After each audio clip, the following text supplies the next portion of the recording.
началом ролика попрошу подписаться, потому что почти все смотрят меня без подписки. Еще извиняюсь за проблемы со звуком. В конце видео будет плейлист с озвучками мемов и комиксов. Приятного просмотра! Сол существует. Воробей, троллисты, крали на свет и многие другие. Сегодня ночью кто-то умрет.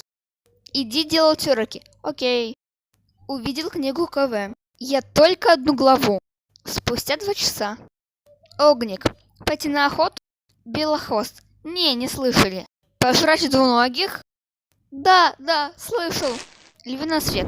Астралисты, представляешь, биологи доказали, что тараканы могут жить без головы. Астралисты могут, но в голове им уютнее. Все ищут свою вторую половину. А я вроде бы как целый родился. 80% белого, 20% черного. Назвали чернозвезд. Когда речь зашла о предательстве. Ребят, я в этом шарю. Рассказать ежевике всю правду о листвичке и котятах, солгать, сказав, что это ваши с ним дети, что потом ваша дочь убила одного воина и рассказала правду на глазах у всех племен. Книги долго переводят на русский язык? Хватит это терпеть. Ты тоже думала, что книга будет «Ночные шорохи», а себя обманули и назвали «Голоса в ночи»? Идешь такой по улице, увидел кота. Это же кот-воитель. Частокол, ты любишь вещи?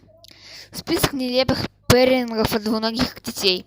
Пистолетица пепелица, ветерок львиный свет, разовик желудь, частокол бич. Бич, я тебя съесть. Бич, ты же мышеголовый няшка. Так ты ешь мышей или котов? Хей-я-хей, хей-я-хей. О, лунный ворон, сделай так, чтобы завтра было плюс 30. Костяка упили ржнос. Девушка, что вы делаете сегодня вечером? Читаю КВ. Когда я увидел в книжном магазе первое издание новой книги КВ. Когда с библиотеки прислали уведомление о том, что надо вернуть КВ. Почему надо читать КВ? Первое. Не будешь читать, станешь неграмотным. Станешь неграмотным, будешь плохо учиться. Будешь плохо учиться, провалишь экзамен, не поступишь в институт. Не поступишь в институт или МГУ, не примут на работу. Нет работы, нет денег. Нет денег, нет квартиры и еды.